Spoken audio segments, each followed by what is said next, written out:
Salut à tous, dans cette vidéo on va parler de la prononciation du chinois. Donc pour ça on va regarder plus en détail comment fonctionne le pinyin. Alors le pinyin, comme on l'a vu la dernière fois, c'est la transcription des caractères chinois que vous pouvez voir ici dans un exemple qu'on ne sait pas encore lire. C'est la transcription donc dans l'écriture alphabétique romaine. Donc ça nous permet déjà de pouvoir lire et pouvoir prononcer les mots. Sauf que on ne peut pas lire ces mots en fait comme si on les lisait en français. Donc le pinyin, on va voir dans cette vidéo comment on le prononce, comment les lettres se prononcent. Et puis après, déjà, on pourra lire le pinyin et comprendre les mots en chinois. Si on l'entend à l'oral, on pourra se dire « Ah ok, ça, du coup, ça s'écrit comme ça. » Et du coup, ce sera une première étape pour aider à comprendre le chinois. Alors d'abord, pour se mettre en confiance et se rassurer un peu, parce qu'après, on va prendre cher. Donc, d'abord, les lettres qui se prononcent comme en français. Donc, parmi les consonnes, le B, le D, F, G, K, L, M, N, P, S, T. Tout ça, ça se prononce comme en français, donc on est content.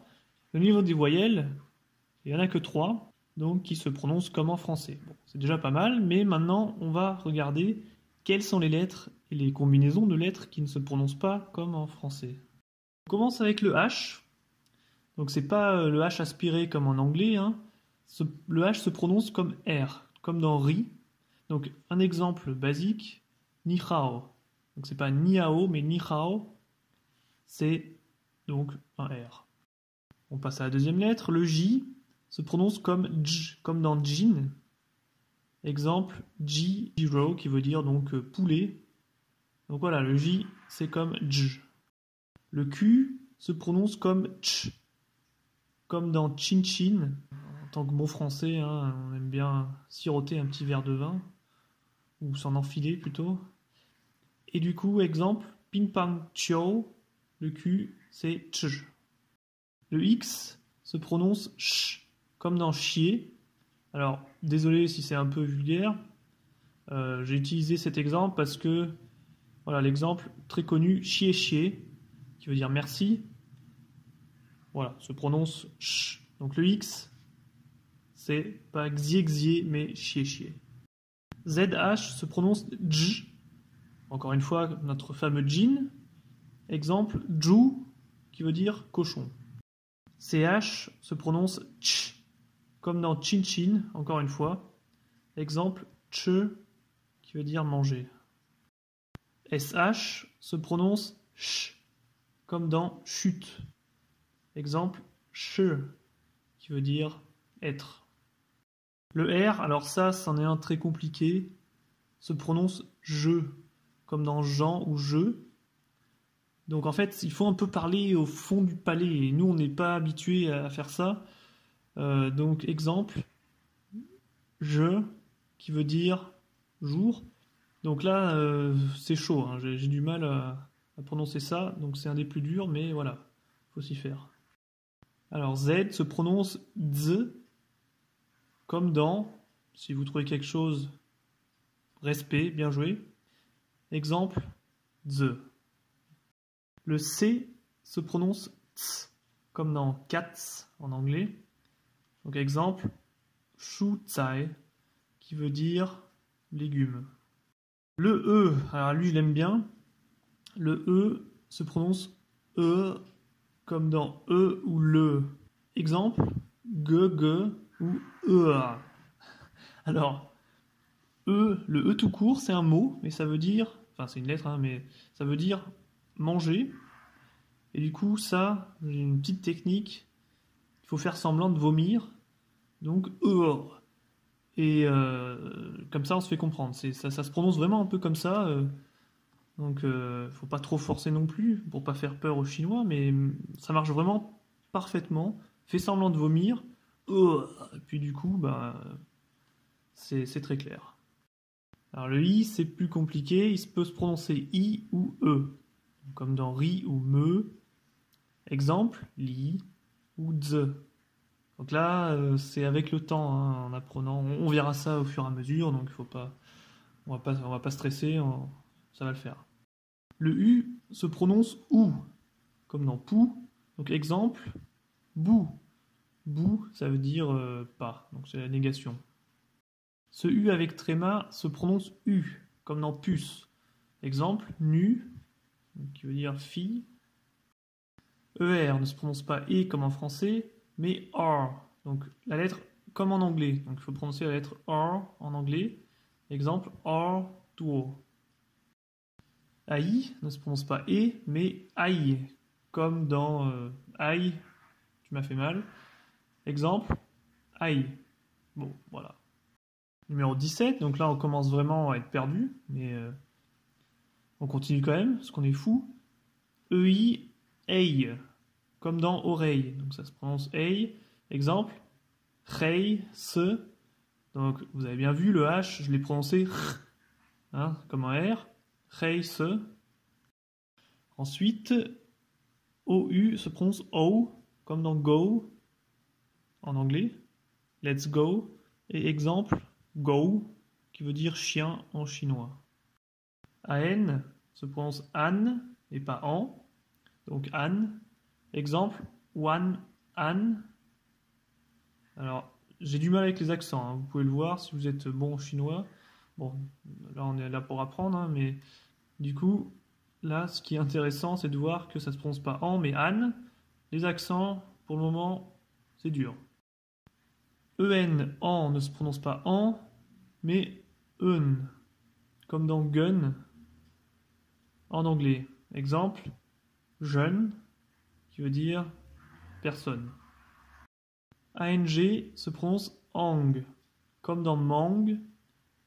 Donc, exemple, huang. Et là, la difficulté avec les mots comme ça, avec les G à la fin, c'est que c'est très très dur à entendre. Les Chinois, des fois, ils disent huang. Vraiment, le G, c'est pas huang, c'est vraiment pas clair qu'il y ait un G. Donc, c'est pas facile. ENG se prononce ung, comme en anglais. Donc, si vous connaissez vos verbes irréguliers, ring, rang, rung, rung. Donc, voilà, ça se prononce comme ça. Exemple, nung, en chinois. ONG se prononce ong, comme dans tang. Exemple, rang, qui veut dire la couleur rouge. IE veut dire yé. Enfin, se prononce yé, comme dans yeti. Exemple, jie, qui veut dire grande sœur. IU se prononce yo, comme dans idiot. J'ai un peu forcé là. Exemple, ping pong chio. Encore une fois, qui veut dire balle de ping-pong. Ping pong, c'est assez facile à dire, enfin à comprendre ce que c'est. IAN se prononce yen, comme dans la tienne, la mienne. Exemple, mien, qui veut dire des nouilles. IN se prononce in, et pas un, comme on pourrait dire en français, comme dans machine. Exemple, chin chin, qui veut dire embrasser quelqu'un. IANG se prononce yang, comme... ouais, là, j'ai pas trouvé d'exemple. Encore une fois, si vous trouvez, mettez-le en commentaire, je serai content de voir votre talent. Exemple, liang. On commence à fatiguer, hein. Numéro 29, pour retenir tout ça. ING se prononce ing, comme en anglais, donc par exemple learning, doing, etc. Exemple, ming tien, qui veut dire demain. IONG, qui veut dire yong. Encore une fois, j'ai pas trouvé de mot. Exemple, xiong mao, qui veut dire panda. UA se prononce comme wa, comme dans quoi. Exemple, roi. UO se prononce uo. Là, je fatigue, hein, je ne trouve pas de mots français. Exemple, guo. UAI se prononce wai, comme dans why en anglais. Exemple, quai. UAN se prononce one, comme dans one, the best one. Exemple, an chuan. UN se prononce un, comme dans doudoun. Exemple, tsun. UANG se prononce wang, comme dans huang. UE se prononce ue, comme dans buée. exemple, huée. Franchement, respect si vous avez écouté jusqu'au bout, parce que c'est chaud, c'est vraiment pas facile, ça prend du temps, donc bien sûr, c'est pas comme ça on va tout pouvoir prononcer correctement, il faut un peu d'entraînement, puis avec du temps, en découvrant des mots qu'on va vraiment apprendre, hein, on va travailler la prononciation et travailler la compréhension des mots, donc là c'est juste pour avoir une liste de tout ce qu'il faut apprendre, mais bien sûr, ça se fait au fil du temps, hein, au fur et à mesure. Ça, c'est juste une référence, ça permet d'aider, d'avoir 2-3 exemples, mais voilà, en tout cas, respect si vous avez vu l'intégralité de ce qui est précédé. Petit résumé de cette deuxième vidéo. Donc, le pinyin nous permettra à comprendre les mots, à pouvoir prononcer les mots, faire le lien entre la prononciation et l'écriture en pinyin, qu'on associera à un caractère, bien évidemment. Et puis, ça aide quand un Chinois nous parlera, en chinois, bien sûr, on pourra transcrire ces paroles en pinyin, et comme ça nous aidera à retenir. Parce que dans notre tête, on peut visualiser les lettres, et puis, ça m'aide en tout cas. Donc, c'est dur au début. Il ne faut pas s'attendre à ce qu'on sache prononcer parfaitement le pinyin après cette vidéo. Mais bon, ça vient avec le temps, et c'est déjà au moins une base. Merci en tout cas d'avoir suivi cette vidéo. Si vous avez des commentaires à faire, n'hésitez pas à me dire si c'est pourri ou pas, ou si vous avez des idées d'amélioration ou des questions, même si, bon, comme vous, je suis en train d'apprendre en même temps, mais on peut partager notre expérience, c'est ça le but. Donc merci en tout cas, et puis à la prochaine.